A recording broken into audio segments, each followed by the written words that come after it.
Kuliahnya saya rekam, nanti biasanya saya upload di YouTube supaya nanti kalian bisa lihat rekamannya gitu ya.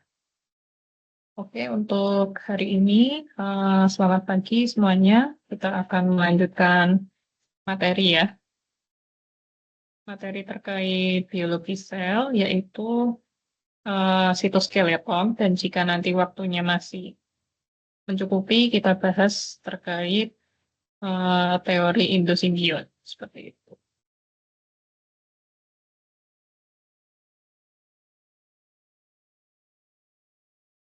Hari ini kuliahnya santai aja ya. Kalian tadi habis presentasikan di kelasnya Pak Irfan ya.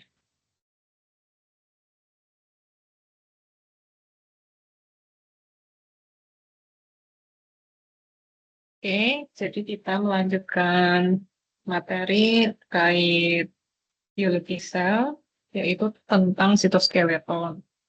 Jadi ini seharusnya saya sampaikan minggu lalu ya, tetapi karena ada kegiatan dan juga agak kesulitan ya mencari jadwal pengganti, jadi nanti saya gabungkan aja untuk materi ini dengan teori endosimbion seperti itu. Jadi untuk sitoskeleton, suara saya terdengar dengan jelas ya, Pak Jelas, Berdua? Bu. Terdengar, Bu. Dengar, Bu. Jelas, Bu. Oke, terima kasih. Kita lanjutkan, jadi kita akan membahas yang pertama terkait sitoskeleton. Nah, sitoskeleton ini seperti yang teman-teman bisa perhatikan ya dari terminologinya, sito itu sel, skeleton itu rangka. Jadi kita akan berbicara terkait rangka yang terdapat pada sel. Jadi bagaimana sel itu memiliki rangka untuk mempertahankan strukturnya. Seperti itu. Nah, jadi di dalam sel itu ada suatu serat protein ya.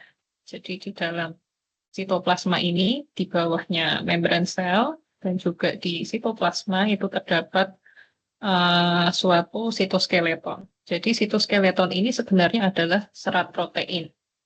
Jadi ini adalah serat protein yang tersusun di dalam sitoplasma. Nah, sitoskeleton ini umumnya terdapat pada sel eukariotik.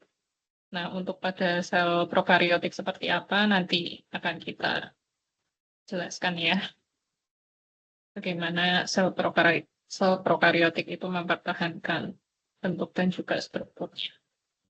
Nah, seperti namanya ya, struktur dari sitoskeleton ini berfungsi untuk memberikan dukungan mekanis. Jadi namanya rangka ya, atau kerangka itu fungsinya adalah untuk memberikan dukungan mekanis, kemudian menjaga bentuk selnya ya.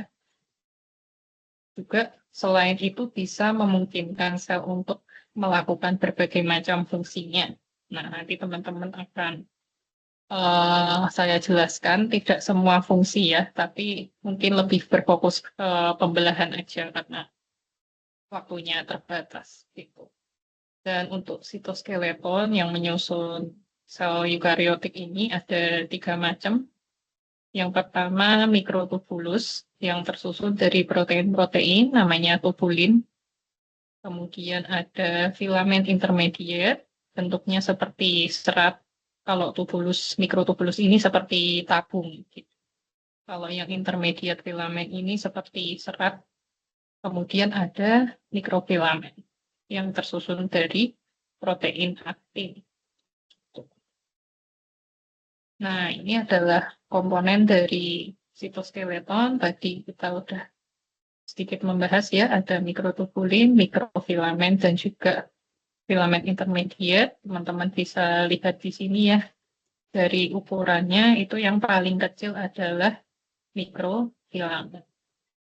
Sedangkan mikrotubulus ini ukurannya adalah yang paling besar, mencapai 25 nanometer. Sedangkan filamen intermediate ini berada di tengah-tengah keduanya ya. Jadi sekitar 8 sampai 12 nanometer. Jadi kalau nanti mengingat-ingat ukurannya, itu teman-teman bisa melihat dari namanya ya. Mikrofilamen ini yang paling kecil, kemudian filamen intermediate yang berada di tengah-tengah gitu, kemudian mikrotubulus ini adalah yang paling besar ukurannya.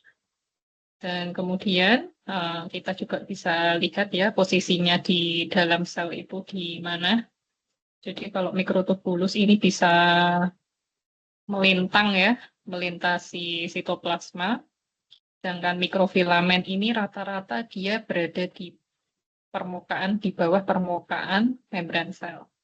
Sedangkan filamen intermediate itu rata-rata berada di area-area desmosom yang berfungsi untuk hubungan antar sel. Nah, ini juga berkaitan dengan fungsinya nanti. Nah, di sini untuk mikrotubulus itu tersusun dari alfa-tubulin dan beta-tubulin. Dan nanti mereka akan membentuk struktur yang berbentuk tabung. Namanya juga tubulus. Tubulus artinya tabung. Nah, fungsinya untuk mempertahankan bentuk sel, ya. Kemudian karena dia melintasi sitoplasma, itu bisa berperan sebagai ini membantu pergerakan organel. Dan yang paling penting itu adalah pembentukan gelembung mitosis selama pembelahan sel. Itu penting ya bagi sel untuk nanti bisa melangsungkan pembelahan. Kemudian filamen aktin atau mikrofilamen itu tersusun dari protein aktin yang berbentuk rantai helix. Ya, jadi berbentuk rantai helix. Nah, fungsinya adalah untuk motilitas. Nah, karena dia berada di bawah permukaan sel ya, dia berfungsi untuk motilitas, kemudian di sel otot dia berperan sebagai untuk membantu kontraksi otot, kemudian pembentukan lamelipodia. Jadi pembentukan kaki semu itu juga dibantu oleh mikrofilamen. Kemudian sitokinesis ya, di dalam pembelahan sel dia juga berperan. Kemudian untuk filamen intermediate, nah ini proteinnya macam-macam ya, tergantung pada tipe selnya. Misalnya kalau di rambut itu ada keratin, kemudian di sel yang lain tersusun dari vimentin dan juga desmin. Nah, fungsinya untuk filamen intermediate ini memberikan kekuatan mekanis dan juga menjaga stabilitas sel terhadap tekanan fisik. Selain itu juga ini untuk apa namanya berhubungan dengan antar sel ini seperti di tipe ikatan desmosom.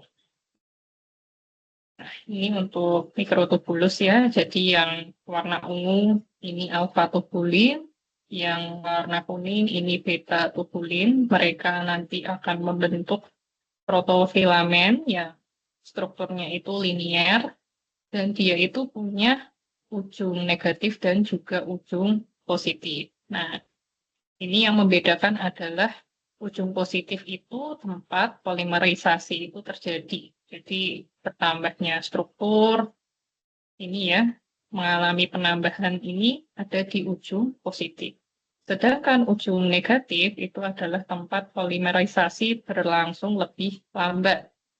Mungkin jika teman-teman tahu Lego, itu kan ada struktur yang datar, kemudian ada struktur yang untuk menambah Lego-Lego yang lain ya. Nah, itu mirip seperti itu. Jadi, ujung negatif itu adalah ujung yang datar, itu pada Lego, sedangkan ujung yang positif itu adalah yang berlekuk untuk memasangkan Lego yang lain seperti itu. Nah, kemudian biasanya terdapat 13 protofilamen yang saling berinteraksi untuk membentuk struktur tubulin atau tabung yang berongga. Nah, ukurannya tadi sudah sempat dijabarkan ya, 25 nanometer. Kemudian dia itu menjalankan fungsi-fungsi seperti transport intraseluler, pembelahan sel, dan mempertahankan bentuk sel. Nah, ini adalah dinamikanya ya. Jadi di ujung positif ini mikrotubulus akan mengalami polimerisasi. Jadi polimerisasi ini adalah penambahan struktur dimer ya. Tadi kan tubulus terdiri dari alfa tubulin dan beta tubulin. Nah, penambahan struktur dimer ini disebut sebagai polimerisasi. Sedangkan pelepasan struktur dimer itu disebut sebagai depolimerisasi. Jadi perlu teman-teman ingat ya, ada yang namanya fase polimerisasi dan depolimerisasi pada mikrotubulus. Nah, proses penambahan dimer ini ya, atau proses polimerisasi itu membutuhkan GTP atau guanosin trifosfat. Jadi nanti kan dimer akan ditambahkan di ujung positif dan itu membutuhkan energi dari GTP. Gitu. Nah, sedangkan proses depolimerisasi itu akan ini ya, apa namanya, melepaskan GDP seperti itu. Nah, dimer tubulin dengan GTP pada beta tubulin itu lebih stabil untuk mendukung adanya pertumbuhan atau polimerisasi. Nah, kemudian ini ya, ada dua fase di sini, katastrofi dan juga rescue ya. Jadi katastrofi itu apabila si mikrotubulus itu mengalami depolimerisasi, kemudian runtuh dengan cepat, jadi lepas dengan cepat. Seperti itu. Sedangkan rescue ini apabila si mikrotubulus itu tumbuh kembali mengalami polimerisasi. Nah, ini ketika GTP tubulin ditambahkan. Jadi ini dimernya tadi ketambahan GTP sehingga membentuk struktur yang stabil. Kalau yang ini tadi kan kehilangan GTP. Kehilangan GTP menjadi apa namanya struktur yang tidak stabil sehingga mengalami depolimerisasi. Terus, nah, jadi signifikansi dari proses polimerisasi dan depolimerisasi ini adalah dapat digunakan untuk mobilitas dan juga adaptabilitas ya, terutama saat menyesuaikan dengan kebutuhan seluler, terutama untuk melakukan pembelahan sel. Jadi kan di dalam pembelahan sel, terutama di proses anafase, nanti kan kromosom akan ditarik ke kutub-kutub yang berlawanan. Nah, jadi si mikrotubulus itu harus bisa memendek ya, untuk bisa menarik kromosom ke arah kutub yang berlawanan. Jadi proses depolimerisasi itu dibutuhkan untuk menarik kromosom ke kutub-kutub yang berlawanan. Sedangkan ketika proses metafase, nah itu kan perlu ada polimerisasi, ya kan? Polimerisasi untuk membentuk supaya si kromosom itu berada di ekuator. Nah, ketika ditarik, itu harus ada proses depolimerisasi, karena mikrotubulusnya akan memendek dan menarik kromosom ke arah kutub yang berlawanan. Nah, kemudian selain itu juga ada fungsi untuk transportasi intraseluler supaya ini memungkinkan pergerakan vesikel dan organel secara efisien. Jadi dia kayak rel gitu untuk membantu supaya vesikel itu bisa bergerak. Nah, ini ya. Jadi ini adalah peran mikrotubulus di dalam proses pembelahan sel. Jadi seperti yang teman-teman tahu ya kemarin waktu genetika juga sudah sempat praktikum ya terkait kromosom, terkait pembelahan sel, ada profase, kemudian metafase, anafase, dan juga telofase. Nah, ketika kromosom berada di tengah-tengah ini kan ada yang memposisikan ya, yaitu si mikrotubulus tadi yang membentuk benang-benang spindle gitu. Nah, Jadi kan ketika pembelahan sel, mula-mula kan ini ya, nuclear envelope atau membran inti itu kan akan terurai. Nah, itu memungkinkan mikrotubulus untuk mengakses kromosom. Jadi kan di dalam sel itu kan ada sentriol ya. Nah, sentriol itu kan yang nanti akan melakukan pemanjangan mikrotubulus ya, untuk nanti bisa berikatan dengan area kinetokor. Kinetokor itu adalah area di sentromer kromosom di mana si mikrotubulus ini nanti akan berlekatan seperti itu. Nah, kemudian di sini ada 3 jenis ya mikrotubulusnya. Ada mikrotubulus kinetokor, jadi mikrotubulus yang berikatan pada kinetokor kromosom. Kemudian ada mikrotubulus polar, ini yang saling tumpang tindih di antara dua kutub yang berlawanan, kemudian yang aster. Ini yang memanjang dari sentrosom atau sentriol ke membran sel. Mungkin dia sebagai anchor-nya seperti itu ya. Gitu. Nah, kemudian akan mengalami polimerisasi ya dari area sentrosom ini menuju ke ekuator. Kemudian ada yang menempel pada kinetokor kromosom.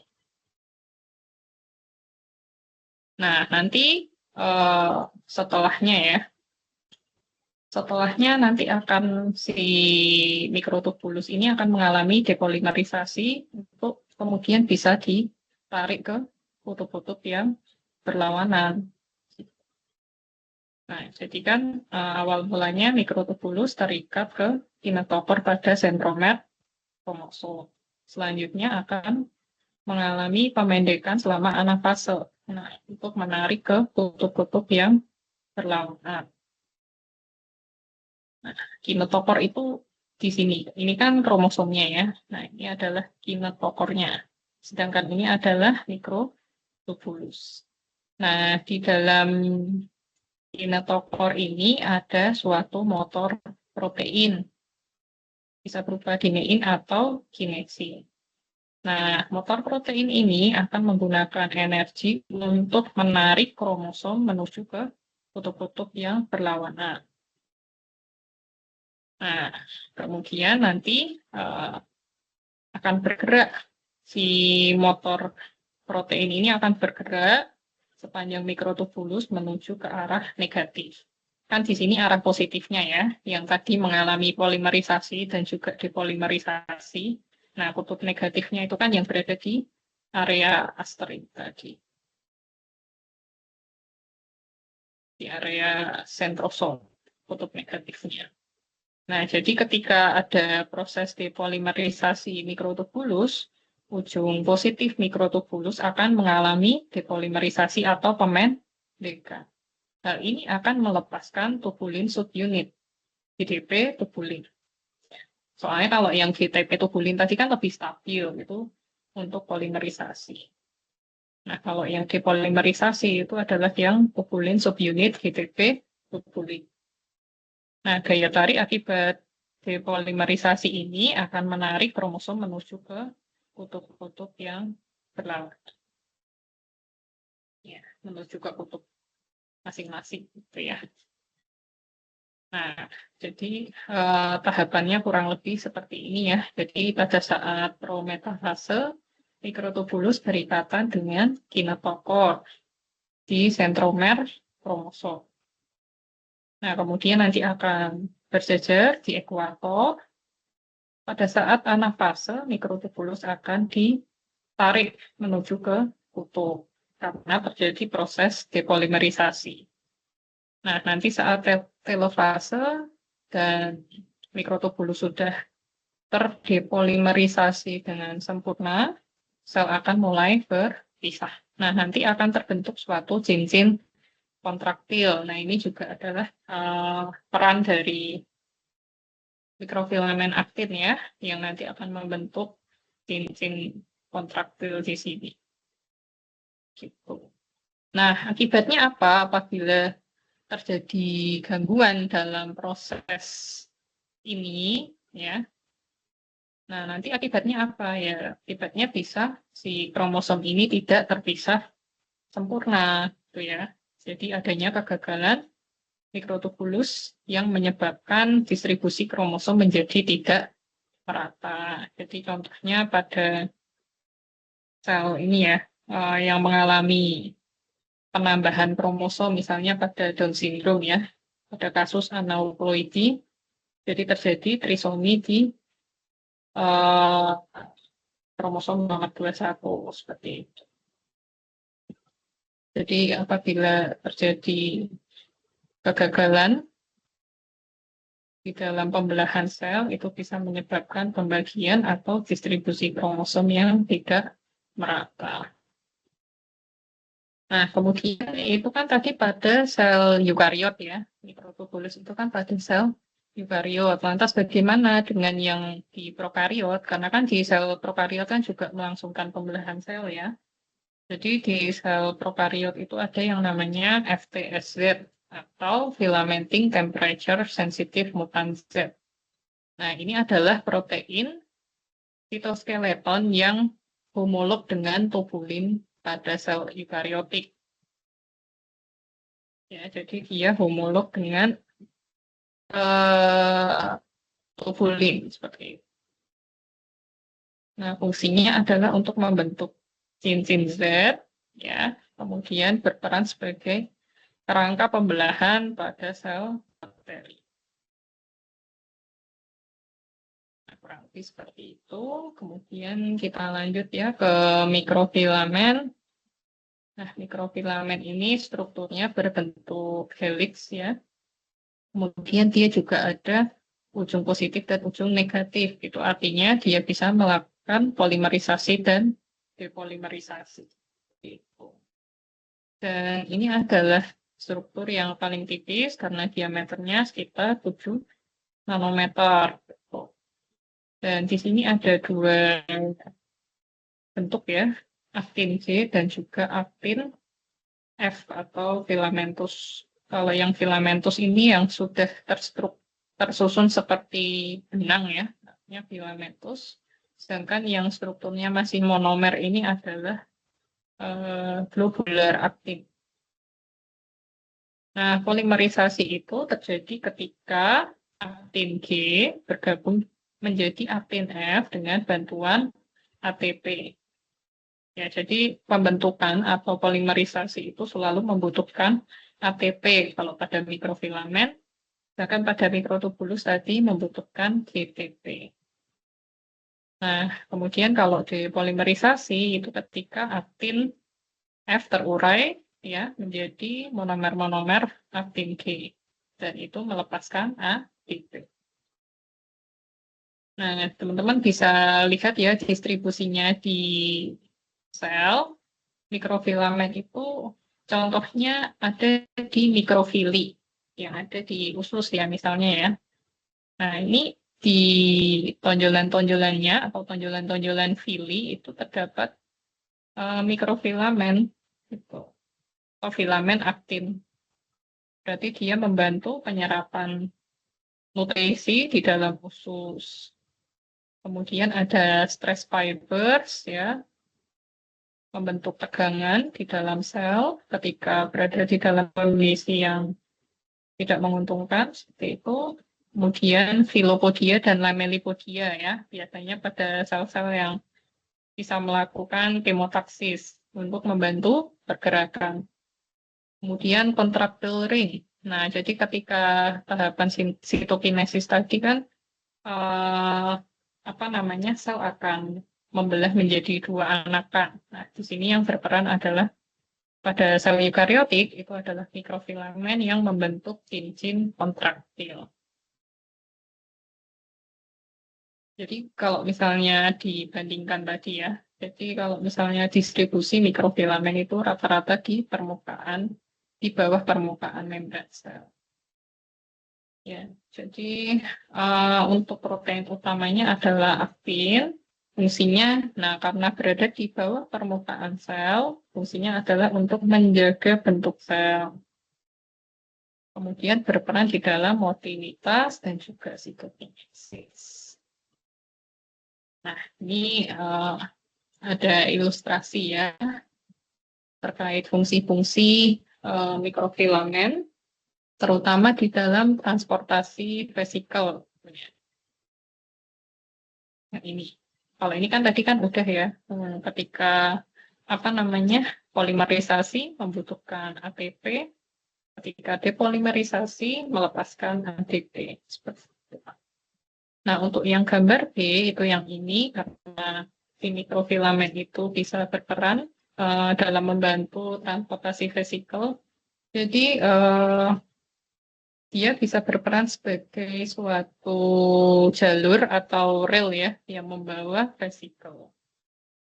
Dibantu oleh protein yang namanya miosin. Nah, ini biasanya vesikel ini kan kemarin penting ya untuk apa namanya proses endositosis dan juga eksositosis.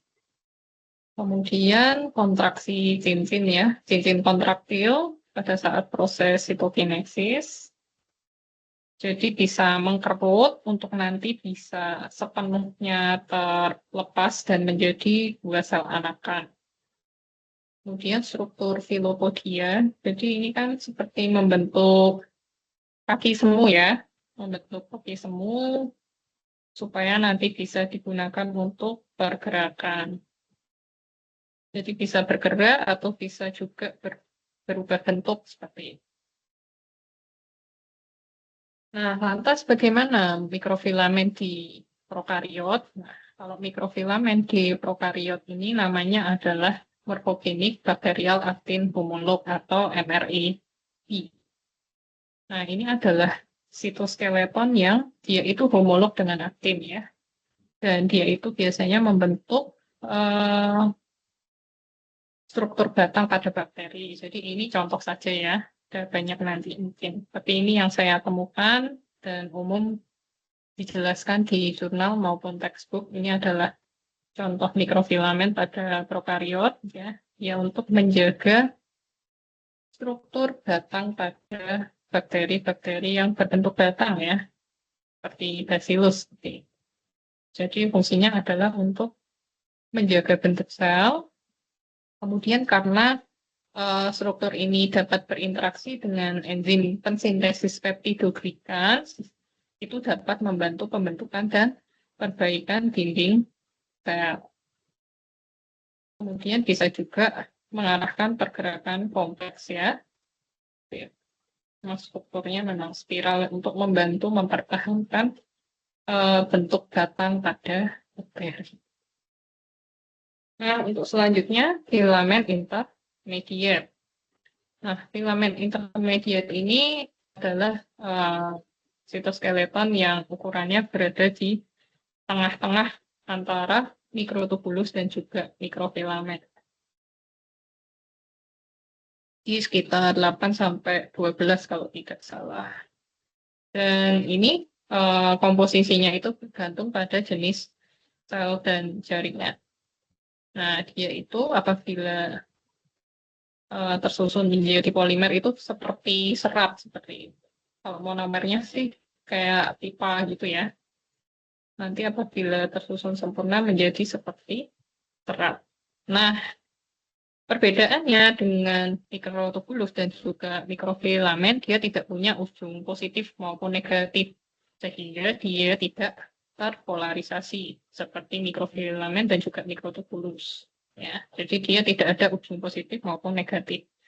Dan untuk itu strukturnya lebih stabil dan juga tidak dinamis ya dibandingkan mikrotubulus dan mikrofilamen karena tidak ada proses polimerisasi maupun depolimerisasi. Nah, makanya fungsinya adalah lebih ke kekuatan mekanik ya. Jadi memberikan ketahanan terhadap stres fisik seperti itu. Kemudian stabilitas sel ya dan ikatan antar sel ya. Ini contoh ikatan antar sel ya. Kan ikatan antar sel ada macam-macam ya, ada desmosom, ada gap junction. Tapi kalau misalnya yang filamen intermediate ini dia terlibat di dalam pembentukan desmosom. Seperti itu. Nah, jadi kan ini ada filamen intermediate ya, setelah apa namanya membran sel, kemudian ada protein adaptor yang membantu menyangga. Jadi si intermediate filamen ini akan menyangga protein adaptor, kemudian ada protein-protein yang berikatan atau menghubungkan antar sel.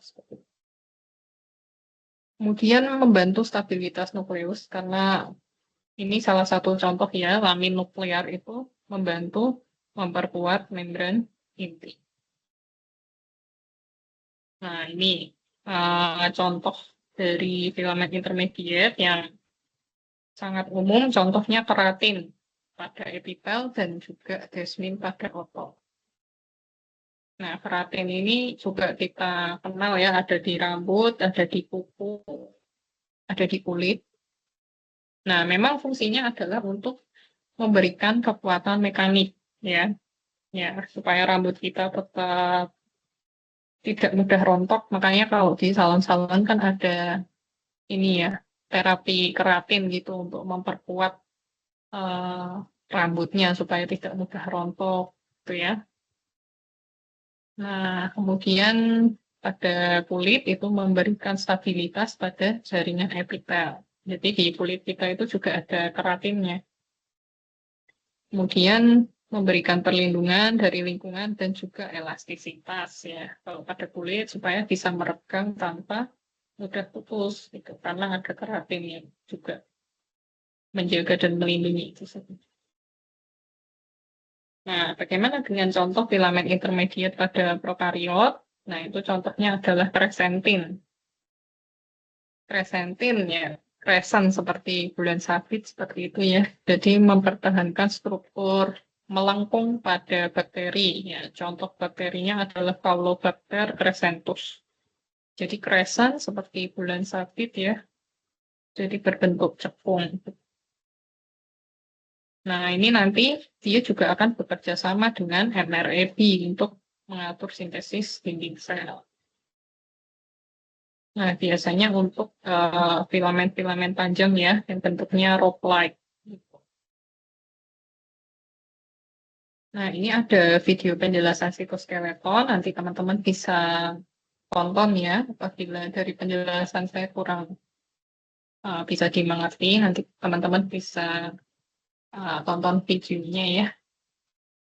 Nah, kemudian ini ya kesimpulannya, jadi ada 3 jenis sitoskeleton pada sel eukariotik, yaitu ada aktin mikrofilamen, kemudian ada filamen intermediate, dan juga mikrotubulus. Masing-masing punya struktur yang unik, ya. Contohnya pada aktin mikrofilamen, tadi strukturnya helix ya. Kemudian intermediate itu strukturnya serat, kalau mikrotubulus itu seperti tabung gitu. Nah, masing-masing memiliki fungsi yang khusus ya. Untuk aktin itu memaintain bentuk dari sel, membantu pergerakan, kemudian membentuk cincin kontraktil yang membantu sitokinesis sel, kemudian filamen intermediate yang membantu apa namanya kekuatan mekanis pada struktur sel, ya. Sedangkan mikrotubulus ini fungsinya ada banyak tadi, tetapi yang paling dominan itu adalah untuk membantu di dalam pembelahan sel. Nah, kurang lebih itu untuk yang bagian pertama ya. Saya langsung aja ya ke bagian kedua terkait mitokondria. Ya, pantunnya udah keluar duluan ya.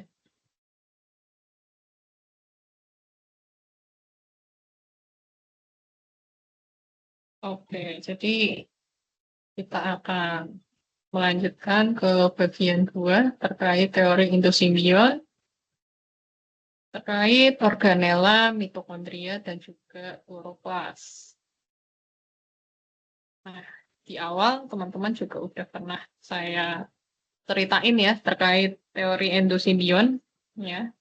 Teori endosimbion ini dikemukakan oleh Lynn Margulis ya pada tahun 67 dan diterima secara luas sebagai penjelasan bagaimana sih asal-usul dari mitokondria dan kloroplas di sel eukariotik. Jadi ceritanya teori ini menyatakan bahwa mitokondria dan kloroplas itu awalnya adalah organisme gitu. Jadi mitokondria ini adalah bakteri aerob, sedangkan kloroplas ini adalah cyanobacterium atau bakteri yang mampu berfotosintesis seperti itu. Nah, itu ditelan oleh suatu sel, kemudian tetapi tidak dicerna. Jadi bersimbiosis ya di dalam sel tersebut, ditelan oleh sel tersebut tetapi tidak dicerna dan bersimbiosis sehingga membentuk sel eukariotik yang seperti sekarang. Nah, ada beberapa bukti yang menyatakan bahwa teori ini benar begitu ya. Jadi adanya genom sirkuler. Jadi baik kloroplas maupun mitokondria itu memiliki DNA sirkuler seperti halnya bakteri. Jadi mereka itu punya DNA masing-masing untuk mengatur proses-proses yang terjadi di dalam kloroplas maupun di dalam mitokondria. Dan bentuknya sirkuler seperti punya bakteri. Dan kemudian keduanya bisa bereplikasi secara biner gitu. Kemudian di dalamnya itu juga terdapat ribosom. Di dalam mitokondria maupun kloroplas itu terdapat ribosom 70S. Jadi mirip dengan ribosom bakteri, bukan ribosom eukariotik.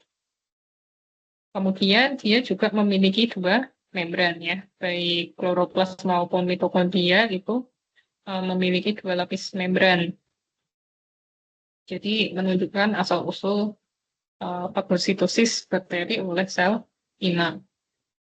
Nah, kemudian beberapa gen mitokondria dan kloroplas itu telah berpindah ke inti sel eukariotik. Ya, jadi beberapa gennya itu ditransfer ke nukleus. Ya, jadi kalau pada bakteri itu dia mampu mentransfer gennya ke lingkungan atau ke rekannya. Namanya horizontal gen transfer. Itu pada bakteri. Makanya kalau misalnya ada suatu bakteri yang mengalami resistensi, itu sangat bahaya apabila berada di lingkungan, karena dia bisa mentransfer gennya ke bakteri yang lain yang berada di lingkungan tersebut, karena dia memiliki kemampuan horizontal gen transfer tadi. Oke, kita bahas terlebih dahulu terkait mitokondria ya.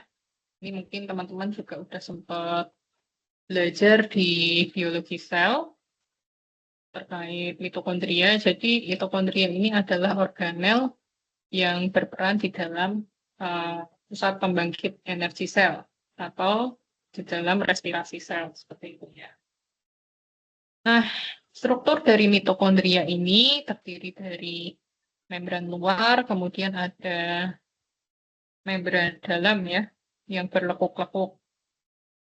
Ya, ada membran dalam yang berlekuk-lekuk namanya krista. Ya, ada yang berlekuk-lekuk namanya krista. Kemudian ada intermembran space ya di sini. Kemudian di dalam krista itu juga ada matriks ya. Matriks ini berisi ribosom, enzim-enzim, kemudian ada juga mitokondrial DNA. Nah, di apa namanya? Membran dalam mitokondria ini juga terdapat enzim-enzim yang berperan di dalam produksi ATP, yaitu ATP sintase. Nah, membran luar mitokondria ini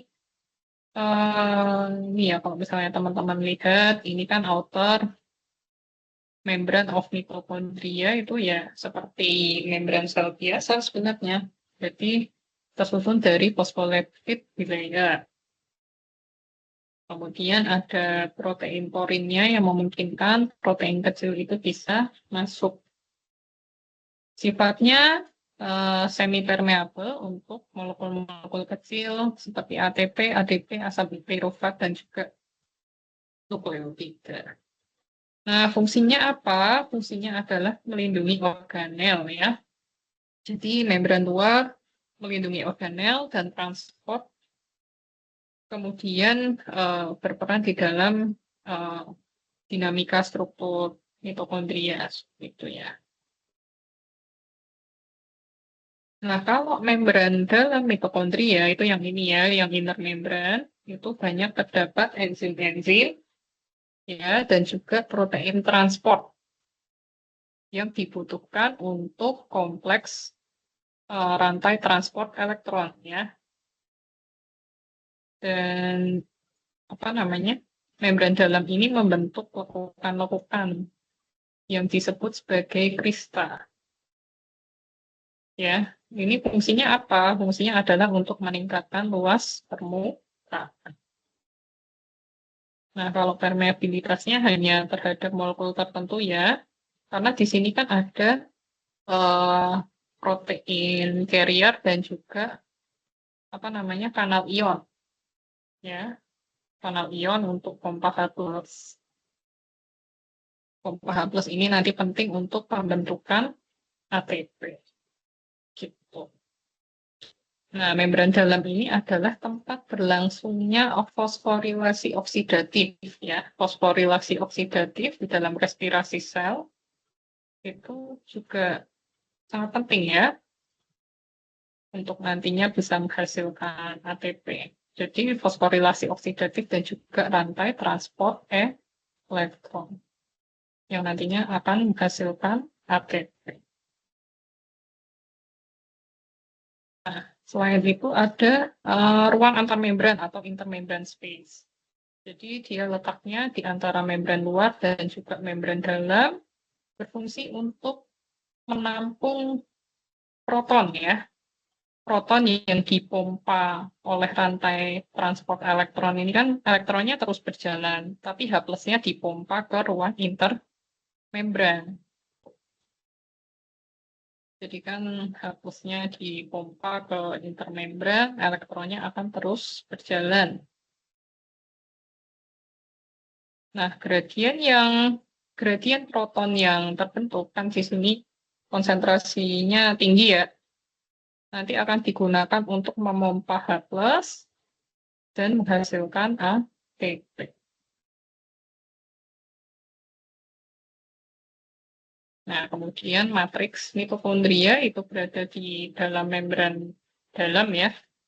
Itu mengandung DNA mitokondria, kemudian ada ribosom, kemudian enzim-enzim yang dibutuhkan untuk siklus Krebs dan berbagai metabolit-metabolit. Nah, jadi matriks ini adalah tempat terjadinya siklus Krebs yang menghasilkan NADH dan juga FADH2.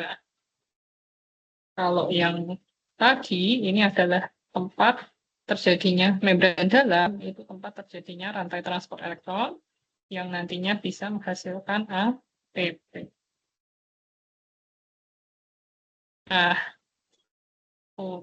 lanjut ya. Jadi ini juga merupakan tempat terjadinya sintesis protein khusus untuk mitokondria dari gen-gen yang ada di DNA mitokondria.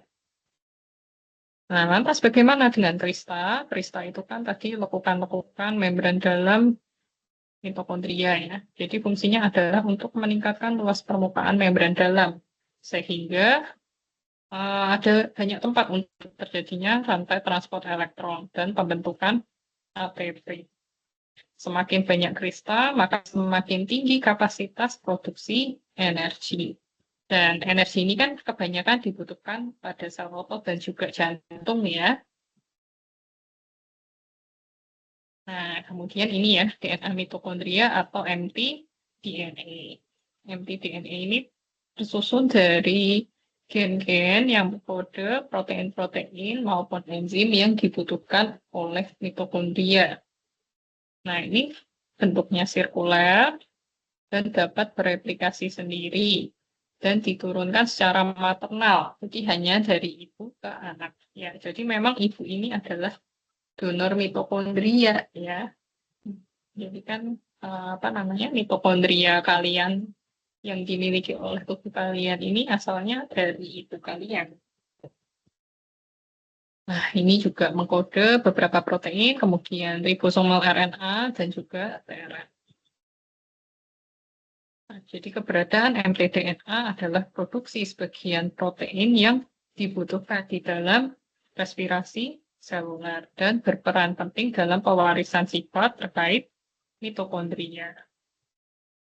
Nah, bagaimana peran mitokondria di dalam respirasi seluler? Mungkin teman-teman juga udah sering ya mendengar terkait ini. Jadi di dalam respirasi seluler itu kan tersusun dari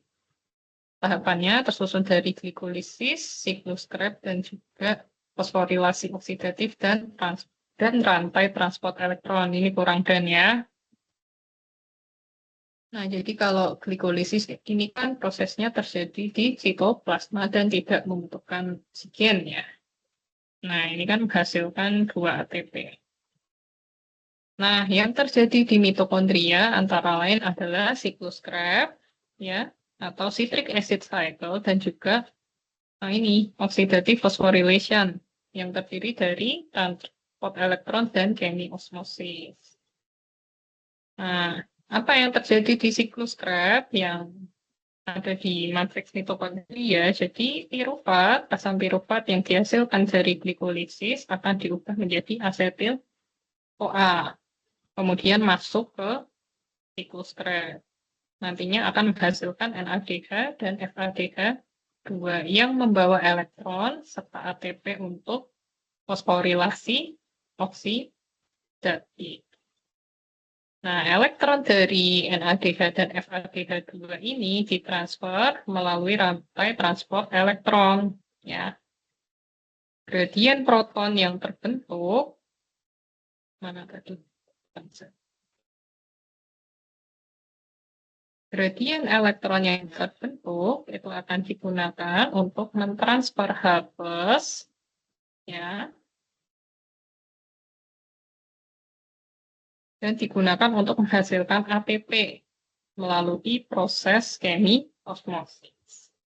Dan ini adalah proses yang menghasilkan sebagian besar ATP dari proses respirasi seluler.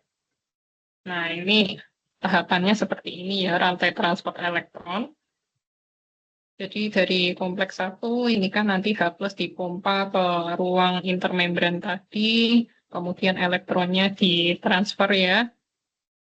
Kemudian H+ dipompa lagi, elektronnya diteruskan ke sitokrom C. H+ dipompa lagi, elektronnya dibawa ke kompleks 4. Nah, nanti kan akan tercipta perbedaan konsentrasi H+ di ruang intermembran dan di matriks.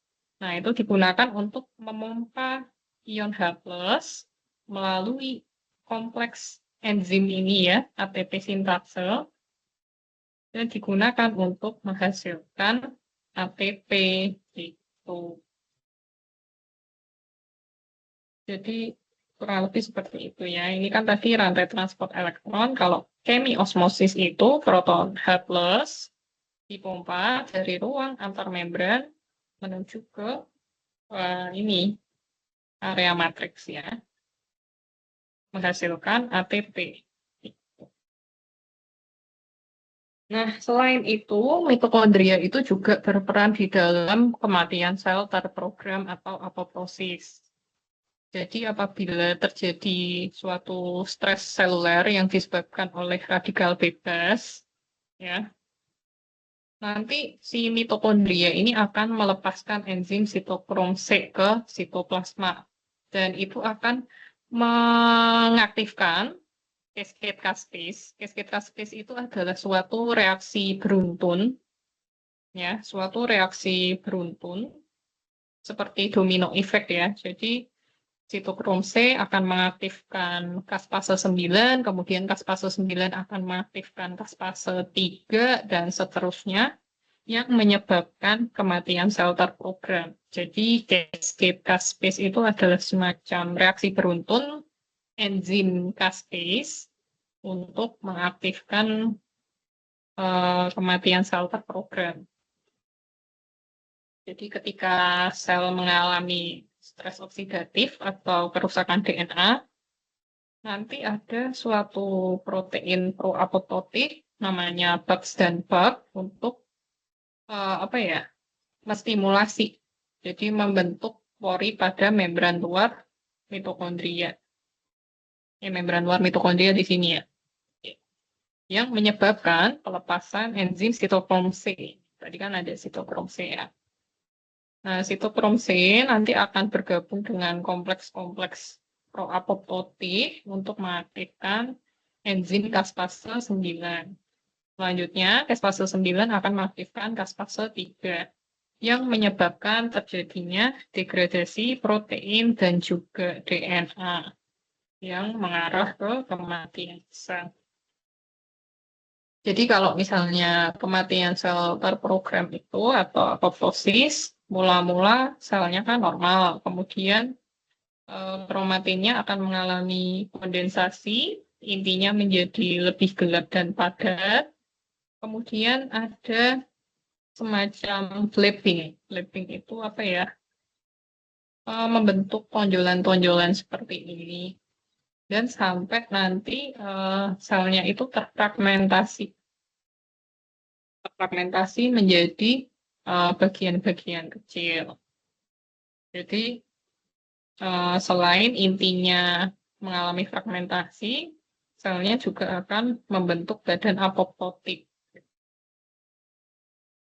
Nah, badan apoptotik ini nanti akan difagositosis oleh sel-sel imun atau sel-sel tetangganya tanpa menimbulkan inflamasi. Berbeda halnya dengan nekrosis, itu nanti dapat menyebabkan inflamasi. Oke, masih ada waktu sekitar 20 menit. Kita bahas terkait kloroplas ya. Ini juga teman-teman pasti sudah familiar. Ini adalah pusat terjadinya fotosintesis ya. Jadi apa itu fotosintesis? Jadi itu adalah suatu reaksi untuk mengubah energi cahaya menjadi energi kimia ya di dalam bentuk glukosa. Nah, sama halnya dengan mitokondria, kloroplas juga memiliki outer membran dan juga inter membran. Nah, kalau yang membran luar itu membatasi antara kloroplas dengan ini ya, sitoplasma seperti itu. Dan keduanya bersifat selektif permeabel. Kemudian ada, kalau tadi kan ada matriks mitokondria dan juga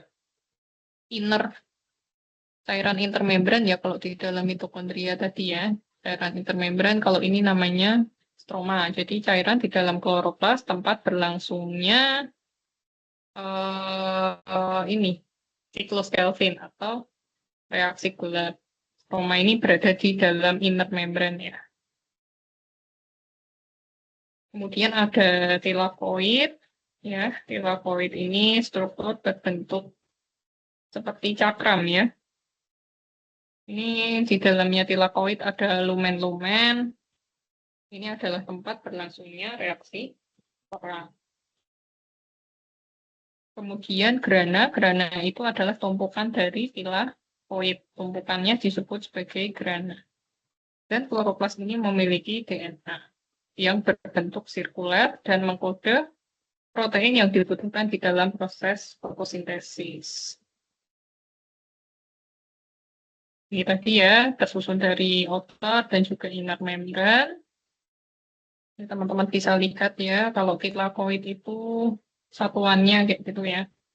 Kalau grana itu tumpukan dari tilakoid. Kemudian ada ribosom juga, kemudian ada DNA kloroplas. Kemudian antar grana ini dihubungkan oleh suatu lamela seperti itu. Nah, kalau stroma itu kan cairan ya, cairan yang mengisi ruang di dalam kloroplas. Di dalamnya itu ada DNA kloroplas, ada ribosom, kemudian enzim-enzim yang dibutuhkan di dalam siklus Calvin. Karena stroma ini kan berperan di dalam reaksi gelap, sedangkan tilakoid berperan di dalam reaksi terang. Nah, kalau grana ini kan tumpukan tilakoid ya, yang berbentuk seperti koin bertumpuk. Nah, antar tilakoid ini atau antar grana ini dihubungkan oleh suatu lamela. Nah, tilakoid-tilakoid ini sangat penting fungsinya ya. Sama halnya seperti kristal itu digunakan untuk memperluas permukaan. Ya, jadi untuk memudahkan dalam menangkap energi yang berjumlah besar. Jadi memang setiap organela sel kita itu memang sudah didesain sangat efisien untuk bisa melakukan fungsi-fungsinya. Nah, kemudian tilakoid ya. Tilakoid ini berbentuk cakram pipi dan di dalam dan tilakoid ini tersusun dari tilakoid membran, kemudian ada lumennya, antatilakoid ini ada apres tilakoid ya, kemudian dikelilingi oleh cairan strom. Di dalam tilakoid ini terdapat pigmen fotosintetik ya, yang berfungsi untuk menangkap energi cahaya. Itu terus membrannya itu tempat berlangsungnya reaksi terang dan juga rantai transport elektron pada fotosintesis. Nah, pada lumen tilakoid ini itu terlibat di dalam pembentukan gradien proton yang nantinya dibutuhkan ya untuk proses fotosintesis. Nah, kemudian untuk DNA kloroplas itu sama seperti mitokondria, bentuknya sirkuler dan menyerupai DNA pada prokariotik. Nah, kode genetik yang tersimpan di sini adalah untuk mengkode protein fotosintetik dan juga enzim-enzim yang penting untuk membantu di dalam proses fotosintesis. Nah, lantas bagaimana dengan peran kloroplas di dalam proses fotosintesis ya? Jadi untuk reaksi yang membutuhkan cahaya itu terjadi di dalam ini ya, tilakoid. Kemudian untuk reaksi gelap itu terjadi di dalam stroma.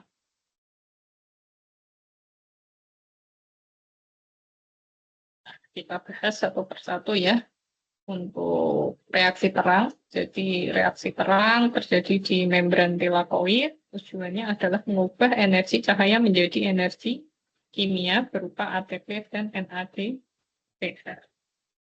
Bahan bakunya adalah energi cahaya, kemudian air, kemudian ada NADP ya. Mana ini NADP-nya? Gambar kok ada. Nah, produknya adalah ATP, NADP, dan juga oksigen. Jadi, oksigen ini adalah side product yang sebenarnya dari fotosintesis. Nah, tahapannya itu terdiri dari fotosistem 2 ya. Jadi, fotosistem 2 ini kan menyerap energi cahaya ya. Kemudian terjadi pemecahan air menjadi oksigen ya, dan juga proton H+, dan juga elektron. Nah, elektron akan bergerak ke rantai transport elektron. Pada rantai transport elektron, itu akan menghasilkan gradien proton H+ di lumen tilakoid. Nah, ini akan menghasilkan ATP melalui ATP sintase. Kemudian di fotosistem 1 itu kan akan menyerap cahaya lagi. Dan nantinya akan menghasilkan NADPH. Jadi rantai transport elektron menghasilkan ATP, kemudian fotosistem 1 akan menghasilkan NADPH yang nantinya akan digunakan di dalam reaksi gelap. Nah, tadi di dalam Reaksi terang kan menghasilkan ATP dan NADPH yang nantinya akan dibutuhkan di dalam siklus Kelvin.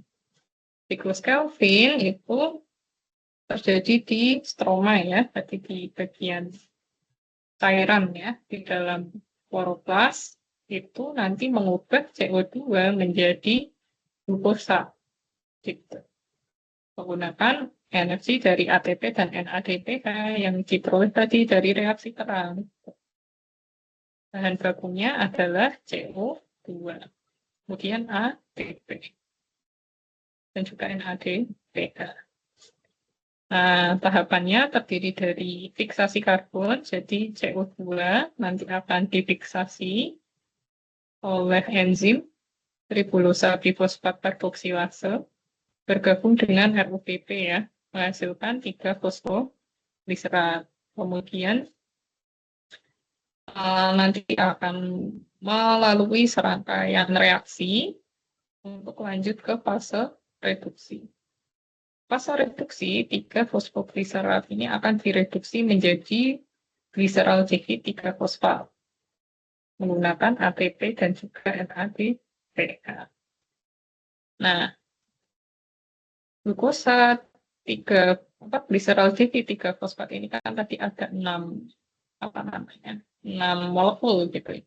1 sebagai output, yang 5 akan melanjutkan proses gitu, untuk dikonversi kembali menjadi RUPP dan menghasil untuk melanjutkan siklus.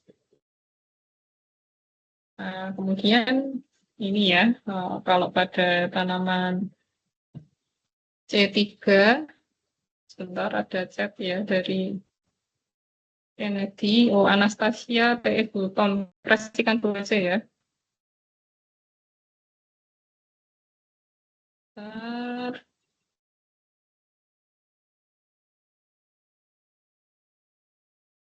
Anastasia, oke ya, sudah saya presentasikan ya. Oke, lanjut. Jadi fotosintesis pada tanaman C3, C4, dan juga CAM ini ada perbedaan ya. Jadi kalau tanaman C3, contohnya padi, gandum, kentang, C4 biasanya di jagung, yang paling umum ya. Kemudian CAM itu yang tanaman-tanaman sukulen ya, kaktus, nanas, agave. Nah kalau C3 ini normal saja sih. Jadi CO2 itu nanti akan langsung masuk ke siklus Kelvin. Sedangkan kalau pada tanaman C4, ini nanti akan masuk ke mesofil terlebih dahulu, kemudian nanti baru difiksasi di area bundle sheath untuk melanjutkan ke siklus Kelvin. Sedangkan CAM itu nanti proses pengikatan CO2 itu di malam hari ya, nanti baru masuk ke siklus Kelvin. Di siang hari ada perbedaan waktu di sini. Jadi pada tanaman C4, CO2 akan difiksasi menjadi asam organik ya oleh enzim namanya PEP karboksilase.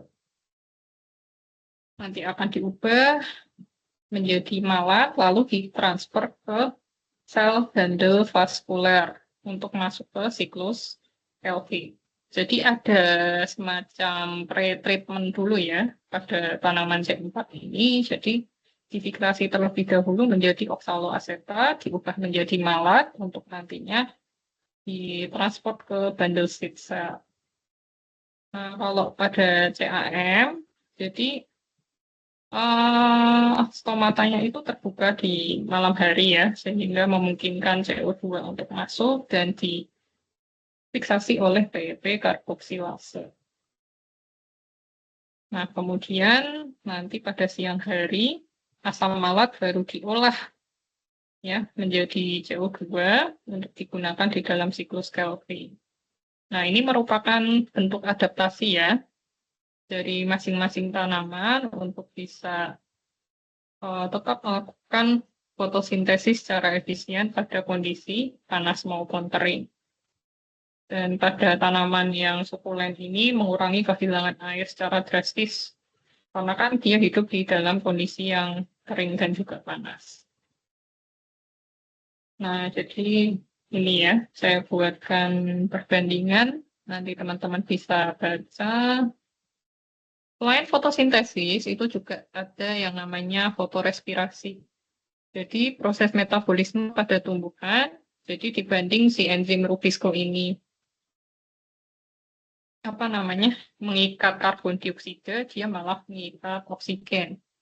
Kalau pada fotosintesis kan Rubisco-nya mengikat karbon dioksida ya, tapi pada fotorespirasi dia akan mengikat oksigen. Nah, ini menghasilkan suatu reaksi yang tidak efisien, sehingga tidak bisa menghasilkan ATP maupun gula. Nah, kenapa hal tersebut terjadi? Ini karena kondisi lingkungannya ya. Jadi suhu tinggi, kelembaban rendah, kemudian konsentrasi CO2 yang rendah. Nah, ini juga apa namanya? Sepertinya ada angin yang lumayan kencang ya.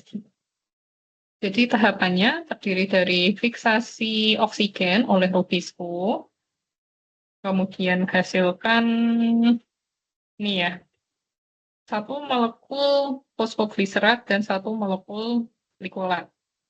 Glikolat dan juga gliserat. Nah, glikolat ini akan dikonversi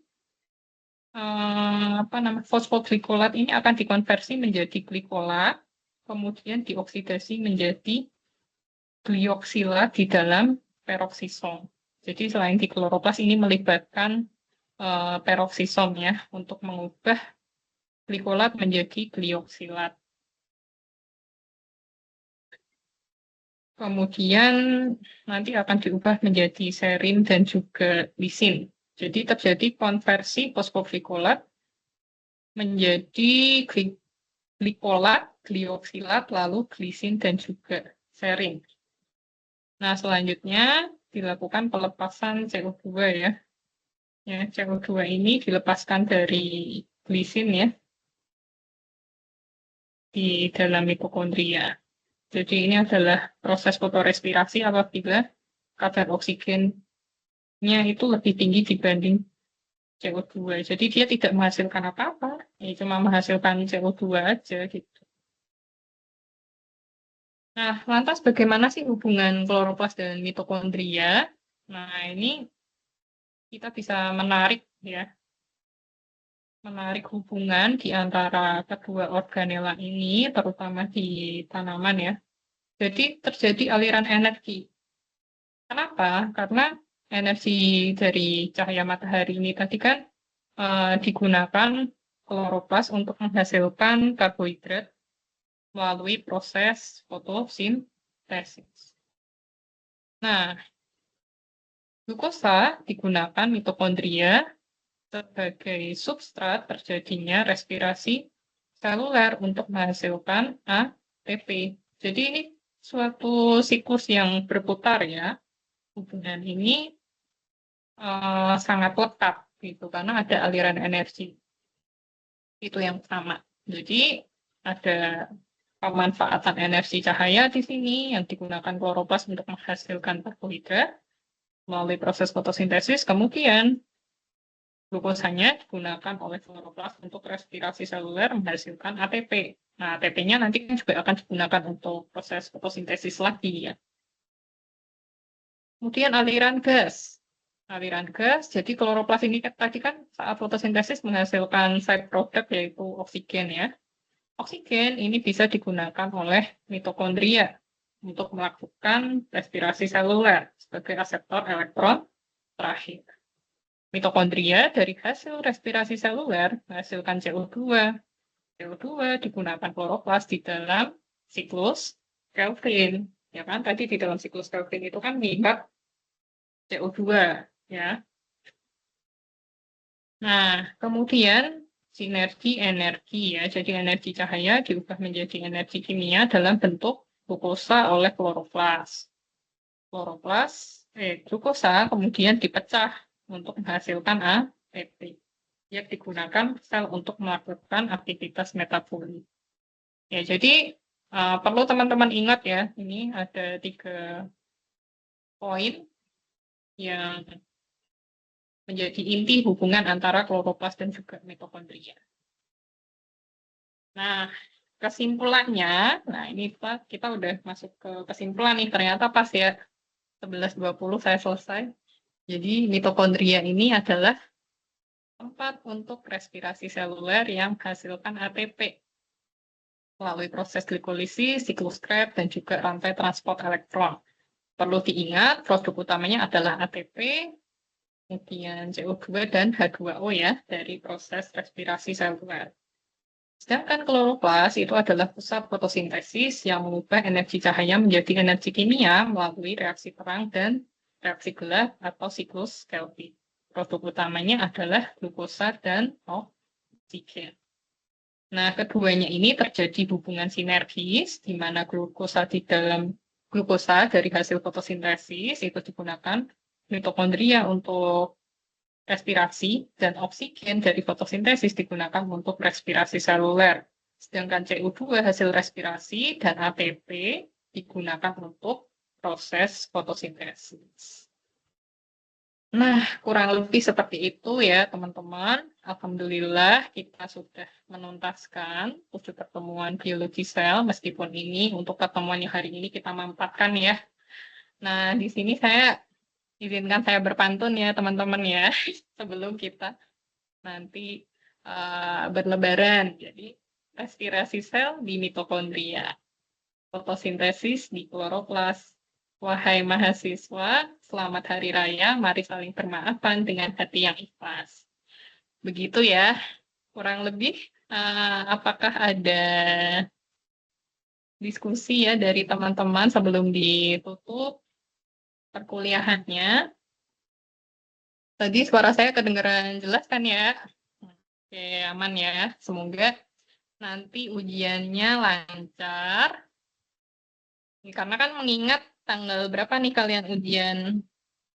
Tanggal 8 ya. Jadi masuk kalian langsung ujian, langsung war gitu ya. Jadi semoga materi yang diberikan bermanfaat dan semoga kalian sehat-sehat ya. Karena nanti harus jaga kesehatan karena nanti begitu masuk udah langsung UTS gitu ya. Tetap semangat semuanya, untuk tugas semuanya sudah ada berapa kelompok sih kelas ini ya? Ini saya terima ada 6 kelompok ya yang sudah submit, nanti akan saya baca. Terima kasih untuk teman-teman yang sudah mengumpulkan on time ya semuanya ya. Jika sudah tidak ada diskusi, tidak ada nih, beneran nih, nggak ada yang mau nanya nih. Nanti materi saya kirimkan ke ini ya, ke Kormat ya, untuk link materinya. Sebenarnya kemarin kan saya udah naruh materi di Google Drive saya tuh yang pertama, tapi karena ada efisiensi dari Undip, jadi udah nggak bisa dipakai itu linknya untuk upload materi. Jadi nanti saya buatin link baru dulu supaya kalian bisa akses materinya. Kalau untuk rekaman hari ini nanti saya kirimin juga dalam bentuk link YouTube aja gitu ya. Oke, beneran jika nggak ada diskusi lagi, saya akhiri kuliah pada siang hari ini. Semoga menyenangkan ya liburannya. Ini pasti udah pada di rumah masing-masing ya. Bisa berpuasa di rumah, bisa berbuka puasa dan sahur bersama keluarga. Kuliahnya juga online, jadi bisa lebih nyaman ya buat teman-teman semuanya. Saya juga suka sih kuliah online. Gitu, oke. Selamat liburan. Terus saya juga minta maaf ya jika ada kesalahan dalam bertutur dan berperilaku selama 7 pertemuan ini ya di biologi sel bersama saya.